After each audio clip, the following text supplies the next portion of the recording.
일단 여러분께서 연습을 해보면은 그렇게 어렵지 않을 겁니다. 그렇죠? 그래서 뭐 이런 것들까지 해갖고 이게 다 차이점이야. 차이점. 한글과 영어의 차이점이다. 그렇죠? 자, 그래서 참고로 이 차이가 발생하는 이유는 뭐냐면요. 영어 같은 경우는 행동을 중시하기 때문에 그런 거고 결론을 먼저 내린다. 이 행동을 중시하기 때문이고 동양권은요 대상을 더 중요시 여기기 때문에 그런 거예요. 됐어? 그렇기 때문에 중요시 여기는 거를 먼저 썼죠. 아까 시간과 장소에 대한 얘기도 했었던 것처럼. 그러니까 이런 언어적 차이가 발생한 거다. 이렇게 정리할 수 있겠습니다. 그렇죠? 자, 그래서 여기까지가 제가 이제 전달드리고 싶은 여러 가지 이제 기본 어법이었다. 지금까지 제가 설명드린 내용들은요, 아마 다 여러분이 중고등학교 때 배웠던 내용들은 아닐 거예요. 아, 이런 게 있었구나. 이런 언어적 차이 때문에 이런 형식으로 나오는 거였구나. 라는 거예요. 그렇죠? 아, 내가 아까 전에 그리고 미안한데 깜빡하고 하나 얘기를 안 했다. 미안하다. 갑자기 생각났어. 아까 전에 부수적인 설명이니까 그냥 가볍게 들어도 돼. 아까 must가 과거형이 없다 했잖아. 내가 이거 설명을 깜빡했네. 이게 왜 과거형이 없냐면요. must는 추측의 의미로는 해석을 어떻게 하죠? 뭐뭐임에 틀림없다 이렇게 하죠. 그렇죠? 뭐뭐임에 틀림없다는 거는요. 확신이잖아. 확신. 근데 이 표현 자체가 확신이야. 얘는 애매한 게 아니에요. 얘 자체가 확신이니까. 근데 과거형은 애매한 거라고 했잖아. 그러니까 과거형은 있을 수 없는 거예요. 됐어요? 다 이렇게 연결되는 거예요. 아시겠죠? 자, 그래서 일단은 기본적인 설명은 여기서 이제 마치도록 하고요. 자, 그러면 어쨌든간 우리가 어법 수업인데 어법 문제 잘 푸는 방법도 알아야 될 거 아니야. 어떻게 하면 우리가 고등부 어법 문제를 잘 풀 수 있는가? 그게 필요하겠죠? 그거를 이제 알려드릴게요. 제가 프린트를 좀 준비했는데 안 가져와갖고 잠깐만 한번 가져올게요. 잠시만요.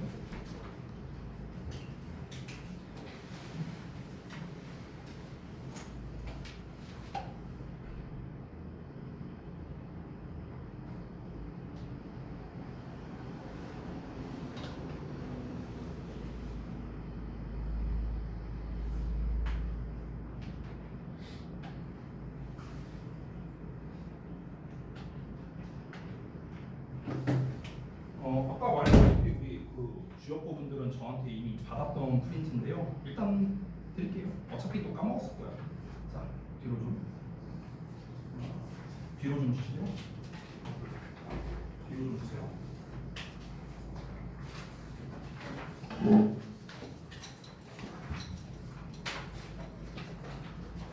이게 3페이지짜리거든요. 3페이지. 3페이지짜리고 오늘 제가 상세하게 좀 설명을 드릴 겁니다. 그리고 오늘 이 시간 이후로는 설명을 안 할 거예요. 이거에 대해서는 상세하게 말씀을 드릴 건데 일단 확실한 거는요. 여러분께서 일단 여기에 있는 것들을 다 이해하고 그리고 암기해서 체화한다면 다 풀 수 있습니다. 다 풀 수 있어요. 왜? 저도 이렇게 풀어요. 그러니까 여기에 써 있는 거는요. 제가 어떻게 어법을 푸느냐를 최대한 함축해서 정리해 놓은 거예요. 3페이지고 여기에 있는 걸 하면 아까도 말했다시피 고등 어법, 수능 포함해서 다 해결할 수가 있습니다. 당연히 여기에 어법 문제를 풀기 위해서는요 이런 능력치가 필요하다라는 것도 있어요. 여러분의 기본기도 당연히 필요합니다. 근데 아까 말했다시피 여러분이 고등부 어법을 어려워하는 이유는 뭐냐면요 외울 게 너무 많고 연계가 안 되고 이런 것들 또는 내가 어디까지 생각을 해서 문제를 풀어야 되는가 이 범주를 몰라서 그래요. 그래서 그거를 딱 정리를 해드리도록 하겠습니다. 여러분 오늘 제가 이 3페이지밖에 안 되지만 이거를 다 설명할 시간이 부족해요. 그래서 3가지가 있는데요. 3가지 중에서 2가지를 설명드릴 겁니다. 이 2가지만 여러분이 제대로 익혀도 어법 정답률은 약 80% 정도 됩니다. 2개만 익혀도 제대로만 한다면요. 그래서 제가 미리 좀 미션을 드리자면 여러분은 어차피 저랑 여기 계신 대다수는요 한 6주 정도밖에 수업을 못하겠죠. 6에서 7주 정도 다음 내신 대비 또 들어가니까. 근데 그거랑 관련 없이 여러분은 앞으로 어법 문제를 풀 때 또는 데일리 테스트 어법 문제를 풀 때 또는 내신 대비를 들어가서 그때도 이렇게 푸셔야 돼요. 이게 적응될 때까지. 저는요 이 부분에 있어서는 좀 자신 있거든요. 여기에 있어서는. 그래서 제가 하라는 대로 하면요 해결 가능합니다. 제가 조금 과감하게 말하면요 이 어법 수업하는 거를요 저희 학원에 어떤 선생님이 제 영상을 이제 본 거예요. 유튜브에서 우리 학원에 있는 선생님이. 그래서 저한테 와갖고 이걸 알려달라고 그랬어요. 저한테 와서 알려달라고. 그래서 그 선생님들이 몇 분 계셔갖고 그 선생님들 모아다가 내가 이걸 갖고 강연을 했어요. 심지어 여기 강의실에서. 그래서 저랑 똑같이 수업을 하고 계신 선생님들도 몇 분 계시거든요. 그러니까 이게 무슨 말이냐? 뭐든지 맛집의 최고는 원조죠. 원조가 알려드릴게요. 알겠죠? 자, 보겠습니다. 일단 지금 이제 시간이 좀 많이 지났기 때문에 제가 개요 정도만 간단하게 설명드리고 그 다음에 고등 기출어법 말씀드릴게요. 자, 개요부터 아까 말했던 겁니다. 중등부 때의 문법과 고등부 때의 어법이 다르다라고 아까 얘기를 했었죠. 어법은 다시 한번 뭐다? 문법과 해석 구문이 결합되어 있는 형태이다. 그래서 여러분이 문법을 잘 알아도 내가 해석을 못하거나 구문 분석을 못하거나 이러면 틀릴 수밖에 없어요. 알겠죠? 이게 이제 전제 조건입니다. 그래서 여러분께서 어법을 잘 하려면요 중등부 때 배웠던 문법적 개념들 있죠. 여러 가지 그걸 바탕으로 해서 어떻게 풀어야 되는가 이 풀이 방법이 중요한 거예요. 풀이 방법. 그래서 그걸 알려드릴 건데 일단 큰 덩어리를 먼저 말씀드리면 저는 고등부에서 나오는 어법을요 딱 세 가지로만 정리합니다. 이거 외에는 그냥 과감하게 안 나온다고 생각해요. 나와봤자 짜발이야 짜발. 별거 없어요. 첫 번째 여기 다 써있으니까 안 써도 돼요. 동사 관련 어법, 절 관련 어법, 그리고 기타 이렇게 퉁쳐버려요. 저는 이 세 개로 퉁칩니다. 근데 이게 비중이 어떠냐면요 대충 제가 여태까지 기출문제를 풀어봤을 때 5대 3대 2 요 정도 비중 됩니다. 5대 3대 2. 기타에는 뭐가 있냐면요. 제가 생각나는 대로 써줄게요. 대명사 있고요. 대동사 있고 그 다음에 병렬 구조 있고요. 그 다음에 형용사 대 부사 있고요.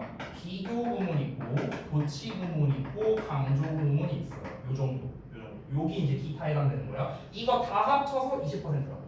이거 다 합쳐서. 됐냐? 근데 이제 학년이 올라갈수록 약간 이 둘의 비중이 좀 달라지는데 이게 이런 식으로 좀 바뀌기도 합니다. 학년이 올라가면. 이게 보통 어느 시점이냐면 고2 2학기부터예요. 고2 2학기부터. 이유가 있는데 왜 그러냐면 이 기타에 있는 애들의 대부분은요 해석을 못하면 아예 못 푸는 문제들이에요. 그런 것들이 몇 개 있어요. 근데 학년이 올라간다는 건 지문의 난이도가 올라간다는 거잖아. 그러니까 지문이 어려워지면은 자연스럽게 난이도가 어려워지는 문제들이야. 그래서 학년이 올라갈수록 이 기타의 비중이 조금 올라가는 거예요. 그렇죠? 그러면 아니 압도적으로 얘가 지금 많이 나오죠. 동사 관련 어법이. 왜 얘가 많이 나올까? 왜 얘네들의 비중이 이렇게 될까? 여기까지만 설명드리고 쉬는 시간 드릴게요. 그럼 왜 그러냐면 여러분이 이제 중등부 때 배웠던 문법 교재 있잖아요. 뭐 예를 들면 뭐 3800제, 뭐 그래머 인사이드, 그래머 와이즈 뭐 이런 교재들이 있죠. 그 교재들을 보면은 챕터가 보통 1에서 12단원 정도까지 있어요. 그럼 그 챕터가 어떻게 구성되어 있나? 잠깐만 살펴볼게요. 1단원 뭐 문장의 구조, 2단원 시제, 3단원 조동사, 4 수동태, 5단원 투부정사, 6 동명사, 7 분사, 8 비교구문, 9 접속사, 10 관계사, 11 가정법, 12 특수구문 이렇게 돼 있어요. 보통 이런 챕터로 가거든요. 근데 여기에서 제가 아까 동사 관련, 절 관련, 기타 이렇게 썼죠? 이 중에서 동사 관련 어법이 뭔지 제가 체크해 줄게요. 이게 다 동사 관련 어법이에요. 지금 내가 체크한 거. 야, 12단원 중에 하나, 둘, 셋, 넷, 다섯, 여섯, 일곱, 여덟. 야, 8개가 동사 관련 어법이야. 당연히 동사 관련 어법이 시험에 많이 나올 수밖에 없죠. 야, 12개 중에 8개 체크했는데 여기에서 절 관련 어법이 끝. 그 다음에 기타가 끝. 이렇게 돼요. 됐어?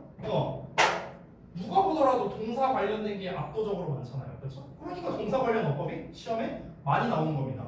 여러분 하품할 때 입 막고 해라. 그렇지?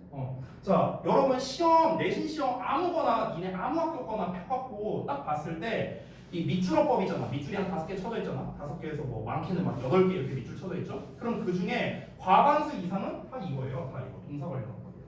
그럼 우리가 반대로 말하면 동사 관련 어법만 제대로 풀 줄 알아도 반 이상은 맞추겠네. 그렇죠? 이렇게 되는 거. 됐어. 근데 내가 거기에 절 관련 어법까지 안다? 그러면 뭐야? 아까 말했죠? 80%는 맞출 수 있는 거야. 동사 관련 어법에다가 이 파란색 동그라미까지 막 그럼 이 2개 빼고 다 맞출 수 있는 거야. 됐어? 너무나 당연한 거지. 그래서 이걸 알려주겠다. 풀이법을 알려주겠다. 물론 여기에서 아주 디테일한 사항은 제가 뺐습니다. 제가 여기다 넣은 거는요. 굵직한 것만 넣었어요. 굵직한 거. 반드시 알아야 되는 것들, 굵직한 거. 이런 것만 넣었는데요. 그 방법만 여러분이 알아도 지금까지랑은 어법을 접근하는 방식이 많이 달라질 거예요. 자, 하나씩 알려줄 건데 시간이 좀 지났으니까 잠깐 쉬었다가 할게요. 자.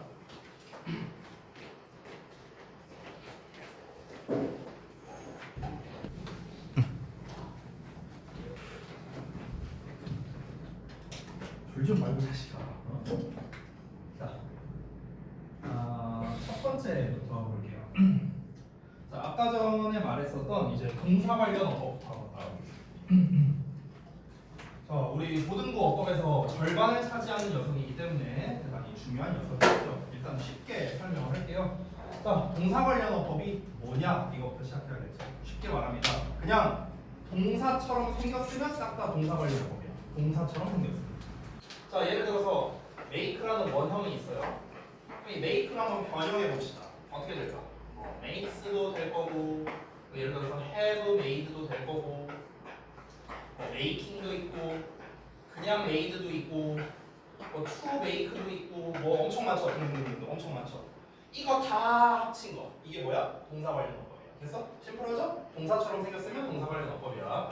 자, 그러면 이 동사 관련 어법을 이제 잘 풀려면 어떻게 해야 되는가? 뭐 이런 것들이 필요하다라고 했는데, 자, 일단 제가 좀 설명드릴 게 있거든요. 근데 이건 좀 필기를 해야 될 것 같아요. 그래서 필기를 좀 해주세요. 이 동사처럼 생긴 녀석들이 있는데 동사가 아닌 애들이 있거든요. 그런 집단을 우리가 묶어서 준동사라고 불러요. 준동사. 이 준동사 개념이 좀 필요할 것 같아서 제가 여기다 써드릴게요. 준동사. 자, 여러분 영문법을 공부하다 보면요, 이 준이라는 말을 많이 보거든요. 준. 예를 들면 준사역동사, 준부정어 이런 거 다 들어봤죠? 이 준이라는 게 무슨 뜻이냐면요, 쉽게 말할게요. 비슷하다는 뜻이에요. 비슷. 됐어?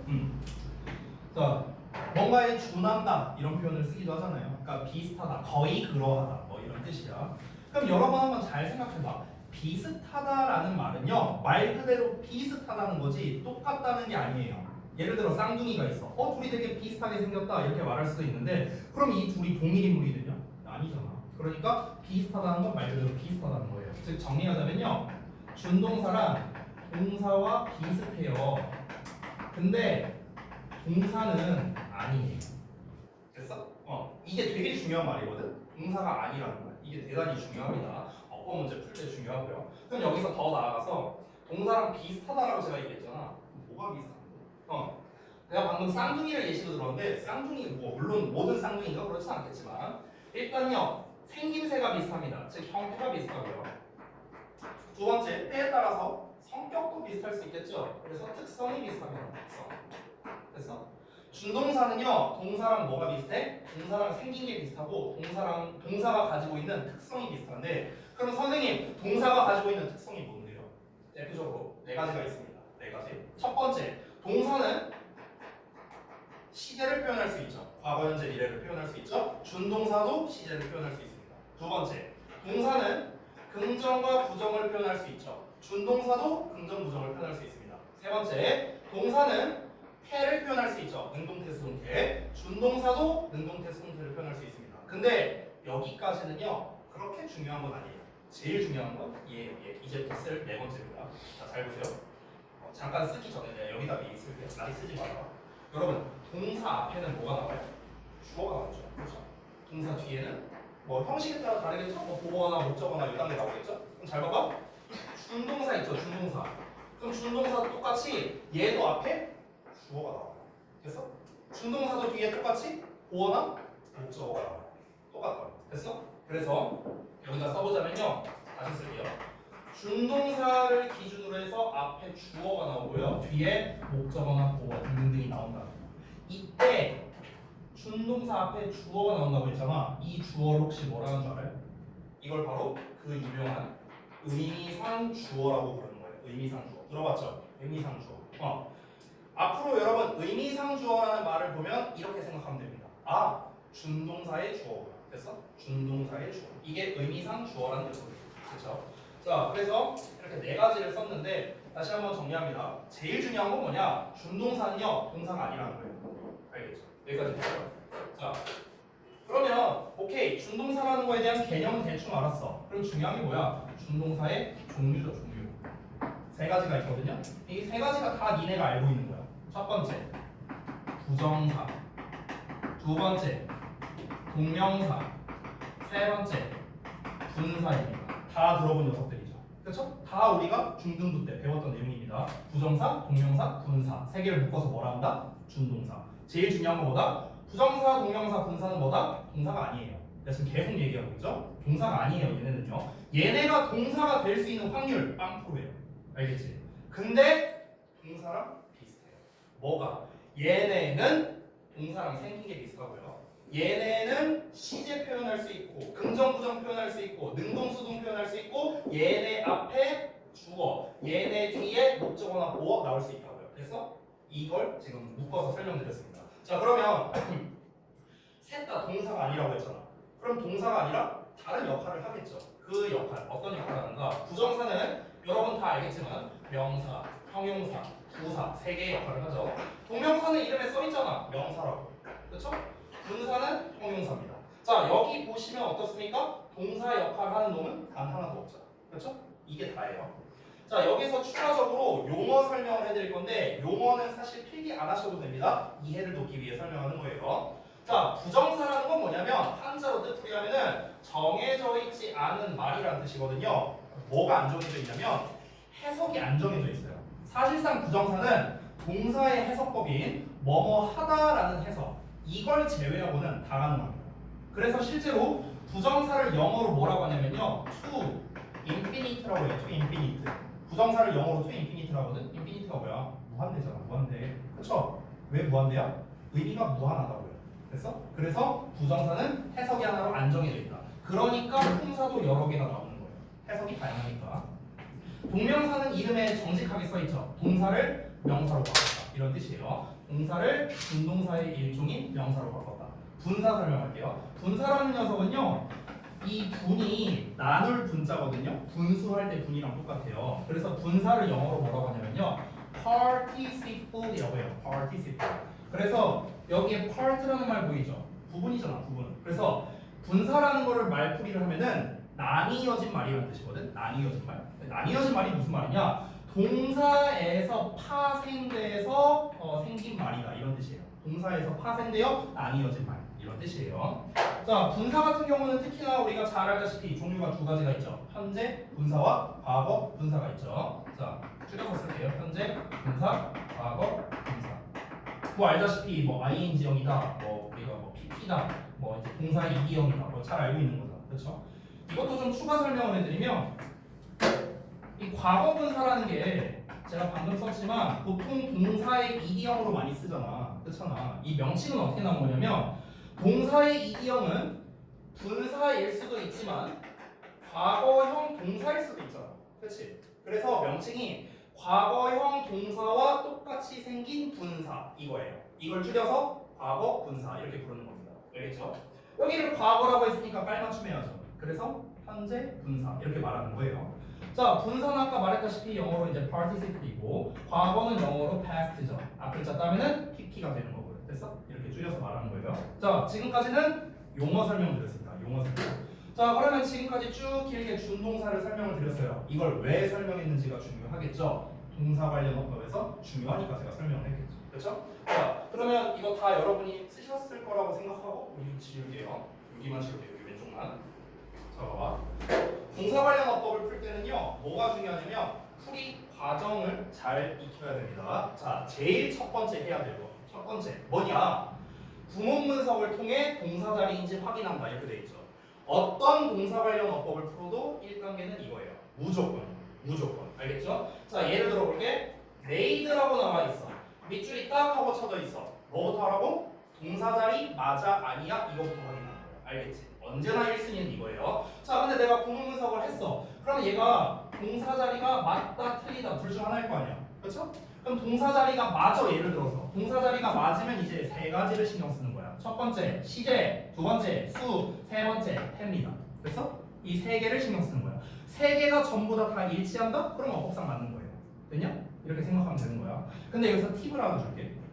이 시제 있잖아요. 시제. 얘는요 고등부 기준 출제율이 굉장히 낮습니다. 굉장히 낮아요. 그러니까 이 시제에 관련된 게 시험에 나올 만한 게 한 개밖에 없거든. 그게 뭐냐면 대과거 시제예요. 대과거 헤드피피 있죠. 이거 말고는 고등부에서는 그냥 거의 안 나온다고 생각해도 돼요. 알겠죠? 보통 이제 수능이나 모의고사에서는 시제 문제는 그냥 거의 안 나오고요. 내신에서 잘 나오거든. 내신에서. 근데 내신에서도 헤드피피가 나왔던 부분이 이제 시험에 나와요. 그러니까 무슨 말이냐면은 예를 들어 주역고랑 가정고의 이제 그 교과서의 4과를 보면은요 헤드 PP가 나와 있거든요. 거기 표현에 뭐 had already sworn 해갖고 이렇게 나와 있어요. 심지어 이번에 시험에도 나왔었죠. 주역분들은 알겠지만 그럼 헤드 PP가 이렇게 나와 있을 때 그 교과서 본문이라든가 아니면 외부 지문이라든가 이런데 헤드 PP 표현이 있다. 그러면 아 얘는 시제 문제로 시험에 나올 수도 있겠다. 뭐 이 정도로 생각하면 되는 거예요. 뭐 예를 들어 생뚱맞게 막 makes라는 현재 시제가 써 있어. 근데 얘를 시험에다가 헤드 PP로 막 바꿔놓고 법상 맞냐 틀리냐 이런 문제는 안 된다는 거야. 알겠죠? 시제는 잘 안 나와요. 자 여기에서 이제 조금 더 업그레이드하면은 고난도 문제는 자타동사를 구분하는 문제가 나오기도 합니다. 근데 고1 과정에서는 요 세 개만 하면은 그냥 다 맞출 수 있어요. 됐죠? 자 여기까지가 동사 자리가 맞는 경우 이거 한 거야. 그럼 동사 자리가 아닌 경우야. 자 봐봐. 아까처럼 메이드에 밑줄이 쳐져 있어. 법상 맞냐 틀리냐 이렇게 나왔어. 근데 내가 구문 분석을 해보니까 동사 자리가 아니야. 그럼 잘 봐봐 얘들아. 동사 자리가 아니라면은 뭘 써야 돼? 동사 자리가 아니니까 준동사를 써야 돼. 준동사. 됐냐? 근데 준동사 종류가 뭐가 있어? 3개가 있잖아. 그렇지? 그럼 이제 여기서 문제가 생겨. 뭘 써야 돼? 이런 문제가 생기는 거야. 여기서 팁을 줄게. 팁. 어떤 팁이냐? 기존에 밑줄 쳐 있는 요 형태 있죠. 그러니까 얘를 기준으로 생각해. 얘를 기준. 이게 무슨 말이냐? 잘 봐. made라는 거는 과거형 동사일 수도 있지만 PP일 수도 있잖아요. 그렇지? 둘 중 하나일 거 아니야? 근데 우리가 방금 전에 뭘 했냐? 구문 분석해보니까 동사 자리가 아니래. 그럼 일단 얘는 탈락이잖아. 그럼 자연스럽게 얘는 PP일 수 있겠죠. 그럼 이제 여기에서 PP 쓸래 결국에 무슨 문제예요? ING 쓸래. 이렇게 접근을 하는 거야. 됐냐? 그러니까 밑줄 쳐져 있는 놈이 기준이라고. 밑줄 쳐져 있는 놈. 알겠죠? 여기서 팁을 하나 줄게요. 대부분 고등부에서의 문제는요. 동사 자리가 아닌 경우에는요. 대부분 이 문제가 제일 많이 나와요. ING 쓸래, PP 쓸래. 제일 많이 나와. 이게. 그래서 내가 아래도 써놨습니다. 그럼 여러분 여기서 잘 봐야 되는 게 봐봐. 준동사 중 하나를 써야 되는데 방금 제가 얘기했죠? 밑줄 쳐 있는 형태를 기준으로 문제를 풀면 된다. 써놨죠? 근데 보통은 뭐로 잘 나온다? 능동 대 수동. 이게 제일 잘 나온다 했어요. 근데 봐봐요. 동사 자리가 맞을 때 시제수 태를 신경 쓰자 했어요. 근데 동사 자리가 아닐 때 능동 수동 문제가 잘 나온다고 했어. 그러면 겹치는 게 뭐예요? 태를 구분하는 문제는 겹치네요. 맞죠? 내가 아까 전에 OT 할 때 뭐라고 했죠? 능동태와 수동태가 출제율 약 40% 차지한다고 했죠. 그게 이런 이유예요. 됐냐? 그래서 태가 잘 나오는 거예요, 시험. 그러니까 우리가 능동과 수동을 잘 이해를 못하면 그래서 동사 관련어법을 잘 못 푸는 거예요. 시험에 굉장히 잘 나오고요. 매년 수능마다 나옵니다. 지겨울 정도로. 알겠죠? 그래서 여러분이 이 태에 대해서 더 확실하게 익혀야겠죠. 그렇죠? 아까 말했다시피 여러분이 알고 있는 방법. 뭔가를 하면 능동, 당하면 수동, 또는 뒤에 목적어가 오면 보통은 능동, 보통 목적어가 안 오면 수동. 그렇죠? 이렇게 이해하시면 되겠다. 여기까지가 동사 관련어법 풀이 과정입니다. 여러분, 이 풀이 과정에는 여러분이 맞게 해야 돼요. 언제나. 내가 여러분께 숙제를 내줄 때 어떻게 내줄 거냐? 미리 말할게요. 어떻게 숙제를 내줄 거냐면 일단은 문제를 푸는데 구문 분석을 다 하게 할 거고요. 그리고 이 근거를 다 작성하게 할 건데요. 근거를 작성할 때는 무조건 이 과정에 맞춰서 해야 됩니다. 무조건. 알겠죠? 이따가 제가 자세한 방법을 알려줄게요. 자, 넘어갑시다. 두 번째. 절관력. 자, 이 절관력법을 하려면요. 절이 뭔지부터 알아야 될 거 아니에요. 그죠? 그래서 설명을 드릴게요. 우리가 보통 절 하면은요. 이제 빼놓고 있을 수 없는 개념이 바로 구예요. 그렇죠? 구와 절이라는 개념. 자, 여기서 잘 알고 계신 분도 있겠지만 혹시라도 모르시는 분들을 위해서 설명을 드릴게요. 구와 절이란 건 뭐냐면 언어의 단위의 일종입니다. 언어의 단위. 이 단위가 무슨 말이냐? 예를 들어서 우리가 한글 같은 경우는 자음과 모음을 조합해서 단어를 만들잖아요. 그렇죠? 이런 것처럼 단어를 조합해서 문장을 만들고요. 그렇죠? 이렇죠. 영어는 어떻습니까? 영어의 최소 단위는 알파벳이죠. ABCD. 알파벳을 조합해서 단어를 만들고요. 이 단어를 조합해서 만드는 게 바로 구 또는 절입니다. 얘네를 적절히 조합해서 만드는 게 문장이 되는 거예요. 됐어요? 즉 구와 절이라는 거는 일종의 언어의 단위야. 단위. 알겠지? 그럼 정리하자면 구 또는 절이라는 건 단어가 두 개 이상 결합되어 있는 덩어리. 이걸 우리가 구 또는 절이라고 불러. 근데 명칭이 다르잖아. 지금 보면은 이 명칭적 차이는 뭐냐면 자 덩어리가 만들어졌어. 여기에 단어들이 막 이렇게 있어. 근데 여기를 살펴보니까 주어와 동사가 안 들어있어. 이러면 우리가 구. 주어와 동사가 들어있어. 이러면 절이라고 부릅니다. 여기까지 쉽죠? 자 근데 문제가 하나 있어요. 봐봐. 내가 아까 썼던 예문. 너무 좋게. 우리가 공문서 이렇게 할 거 아니야. 그렇죠? 근데 봐봐. 선생님 그러면 이렇게 묶으면 절이고 이렇게 묶으면 구예요? 이런 친구가 있어요. 아니에요. 이게 아니야. 이게 아니고요. 여러분 구와 절을 만드는 데는 재료가 필요해요. 재료. 근데 우리가 구에 대해서는 제가 생략할게요. 절만 볼게요. 절만. 그러면 우리가 이 절이라는 녀석을 만들기 위한 재료가 몇 개가 있냐면 3개가 있습니다. 3개. 그 3개가 바로 요놈들이에요. 됐어요? 이게 절을 만들기 위한 재료입니다. 접속사, 의문사, 관계사입니다. 즉 정리하자면 절 관련 어법이란 건 뭐냐면 접속사나 의문사나 관계사에 밑줄 쳐져 있다. 이게 절 관련 어법이에요. 됐나요? 이렇게 정리할 수 있습니다. 즉 절 관련 어법이란 접속사나 의문사나 다시 한번 말한 거야. 관계사 뒤에 주어 동사 나올 거 아니야. 그렇지? 이 덩어리. 이게 바로 뭐다? 절 관련된 어법이다. 시험에 어떻게 나온다? 얘나 얘나 얘 밑줄 쳐놓는 거야. 됐어? 이렇게 시험 내는 거야. 자 그러면 우리가 이제 이 절 관련 어법을 풀 때 가장 중요한 개념이 있어요. 그게 바로 뭐냐? 얘네가 중2 때 관계대명사 배울 때 맨 처음 들었던 말인데 바로 완전한 문장, 불완전한 문장. 이거 많이 들어봤죠? 요 개념을 좀 확실히 알아야 돼서요. 요 설명을 좀 해볼게요. 자, 첫 번째 완전한 문장부터. 완전한 문장이 뭐냐? 심플합니다. 문장에 5가지 형식 있죠? 1, 2, 3, 4, 5 형식. 이 형태에 알맞는 문장. 이게 완전한 문장입니다. 간단하죠? 자, 이게 중요합니다. 불완전한 문장. 불완전한 문장은 뭐냐면요. 명사 자리에 명사가 빠져있는 문장이에요. 이게 불완전한 문장이에요. 명사 자리 어디야? 주어, 보어, 목적어, 전치사 뒤. 이게 다 명사 자리잖아. 그치? 근데 요 자리에 명사가 없어. 이게 뭐라? 불완전한 문장이다. 됐어?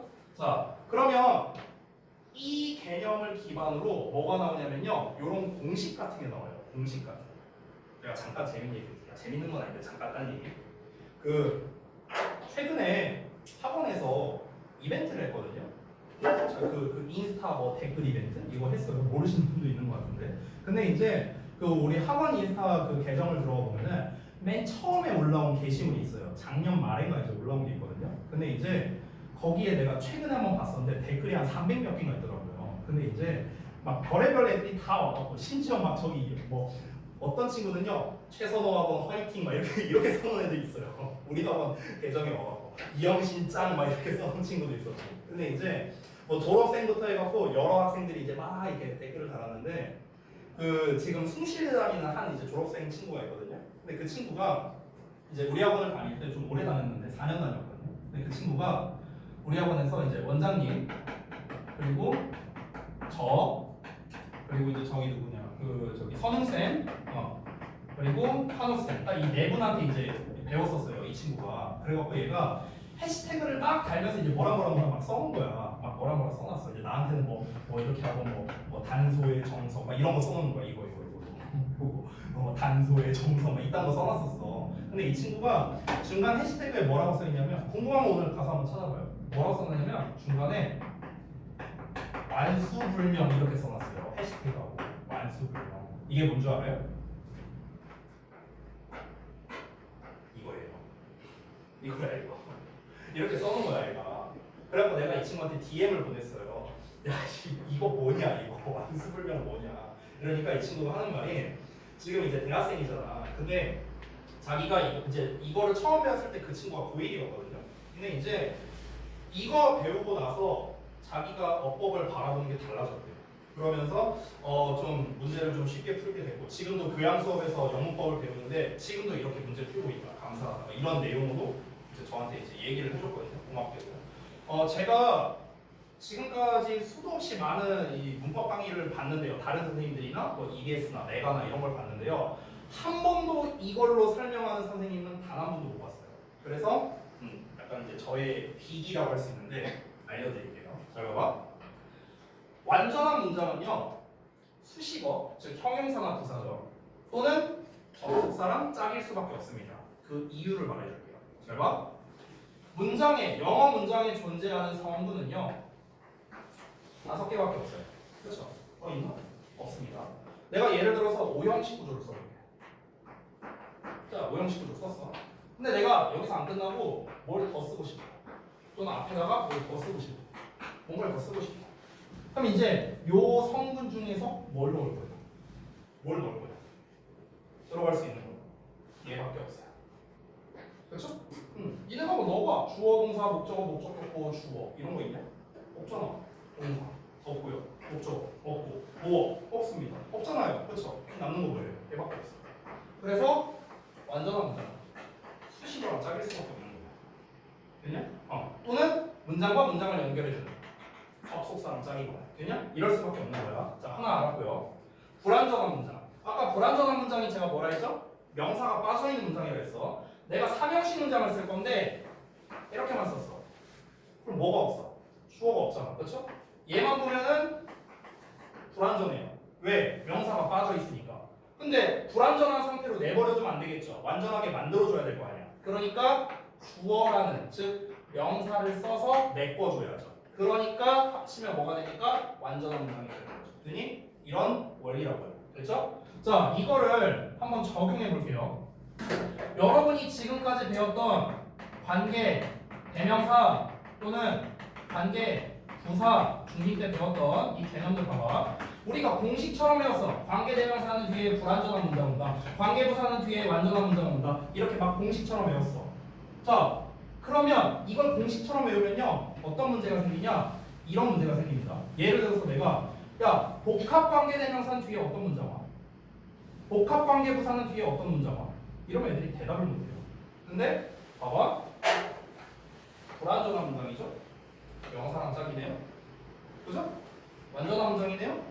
부사, 수식어랑 짝이네요. 됐어요? 이렇게 되는 거야. 그러면 예를 들어 봐봐. 우리가 문법을 공부할 때 땡땡 대명사들 있죠. 땡땡 대명사, 의문 대명사, 관계 대명사, 복합 관계 대명사 전부 다 뒤에 불완전한 문장이 와야 돼요. 왜? 불완전은 명사랑 짝이니까. 됐냐? 이렇게 우리가 한 방에 이해가 되는 거예요. 일일이 외울 필요 없다고. 됐죠?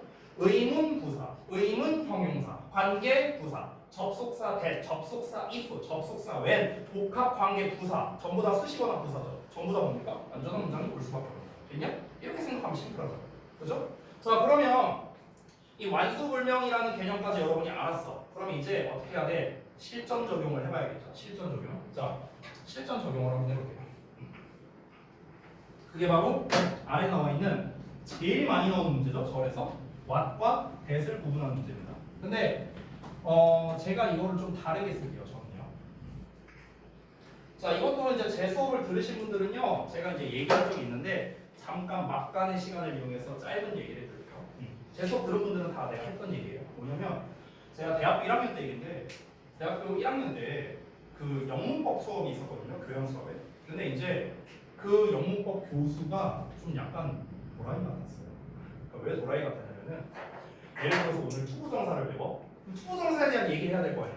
근데 항상 수업 말미에는 that으로 끝나요. 항상 기승전 대시야. ing를 배웠어. 근데 ing 배웠는데 항상 수업의 끝은 that으로 끝났어요. 이런 교수가 있었어. 그래서 우리가 약간 이제 비속어처럼 얘기하자면 그 교수를 뭐라고 부르냐면 대세 미친놈이라고 그랬었어요. 우리가 약간 좀 그렇게 표현을 했어요.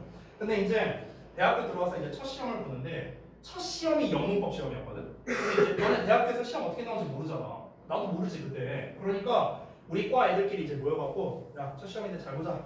화이팅! 이러고 들어갔어. 들어갔는데 이 좌석이 이렇게 있잖아요. 이렇게 있잖아. 내가 여기 맨 뒷자리에 앉아있었거든. 근데 이제 이 대학교에서는 조교가 시험지를 나눠줘요. 조교가. 근데 이제 조교가 이렇게 시험지를 나눠주는데 맨 앞에 있는 애가 딱 시험지를 이제 받았으니까 1번 문제를 봤을 거 아니야? 첫 페이지를 봤는데 오씨 뭐야 이러는 거야. 그러면서 뒤로 가. 뒤에 봐도 돼요. 오씨 뭐야 이러면서 또 뒤로 넘겨. 나 맨 뒤에 있잖아. 아 왜 뭔데? 궁금하게 빨리 넘겨봐. 해갖고 시험지를 받았어. 받고 나도 이제 봤잖아. 시험 문제 1번을 봤잖아. 그리고 내가 말했습니다. 아씨 뭐야. 나도 이렇게 나왔는데요. 야 그게 15년 전인데 아직도 기억나거든요. 그 문제가 뭐였냐? 그 문제를 보여줄게요. 아직도 이게 너무 충격적이어서 잊을 수가 없어요.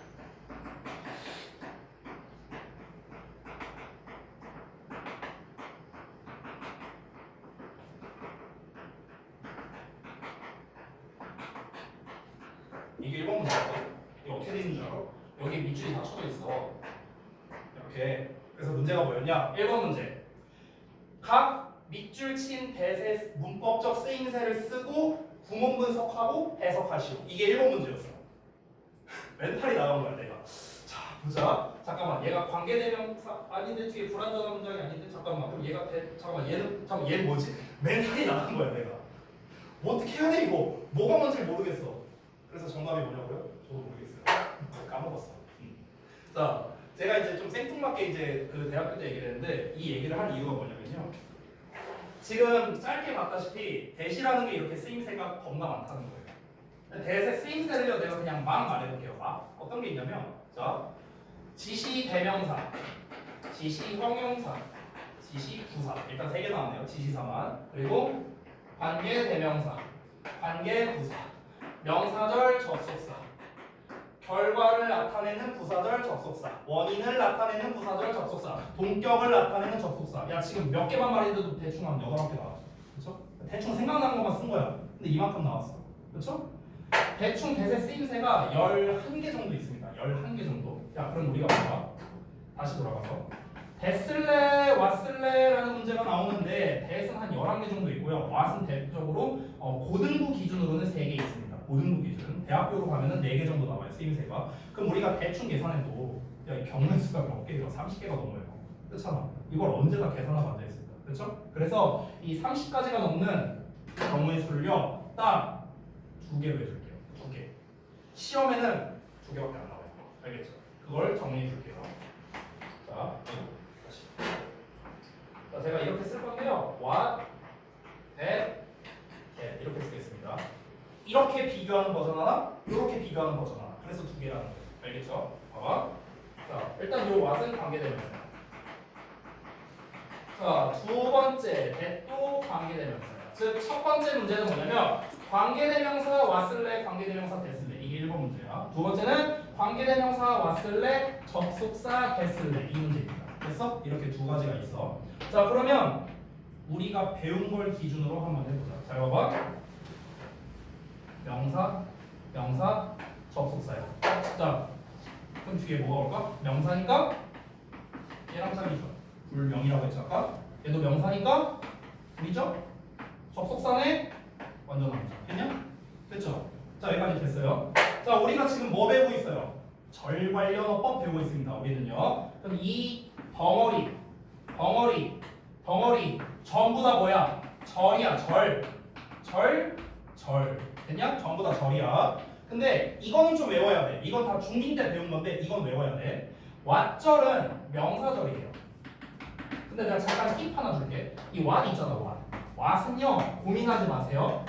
무조건 명사절입니다. 알겠죠? 왓이 뭐로 쓰이든 상관없어. 의문사든 나발이든 왓은 무조건 명사절이야. 알겠지? 이건 팁이에요. 자 그다음에 관계대명사. 관계대명사 대은 앞에 있는 명사, 즉 선행사를 꾸며주는 거죠. 명사 꾸며주는 애가 누구야? 형용사절. 그래서 형용사절입니다. 접속사 대 얘도 명사절이거든. 자 그럼 잘 봐봐. 덩어리가 명사야. 이 덩어리가. 그럼 이 덩어리 앞에는 어떤 문장이 올까? 덩어리 앞에는. 덩어리가 명사네. 누구랑 짝이라고? 불완전이랑 짝이라고. 됐어? 자 얘도 똑같아. 덩어리가 명사네. 그럼 앞에 어떤 문장? 불완전한 문장 온다고. 자 덩어리가 형용사네. 앞에 뭐가 와야 돼? 완전한 문장. 왜? 수식어니까. 됐냐? 이렇게 되는 거야. 보통 왓댓을 구분할 때 학생들의 문제점이 뭐냐면요. 여기만 구문 분석해요. 여기를 안 봐요. 그래서 고난도 문제에서 다 틀려옵니다. 그래서 이게 왓댓을 구분하는 정석인데요. 이 앞뒤 구조를 봐봐요. 똑같은 게 있나? 봐보세요. 불완전이죠. 완전 불완전이고 불완전이죠. 다 다릅니다. 됐어? 그러면 결국에 왓댓을 구분하는 정석은 뭡니까? 앞뒤 문장 구문 분석해서 완전하냐 불완전하냐를 구분하는 것이다. 이거예요. 됐어? 자, 그러면 실전을 보여줘야겠죠.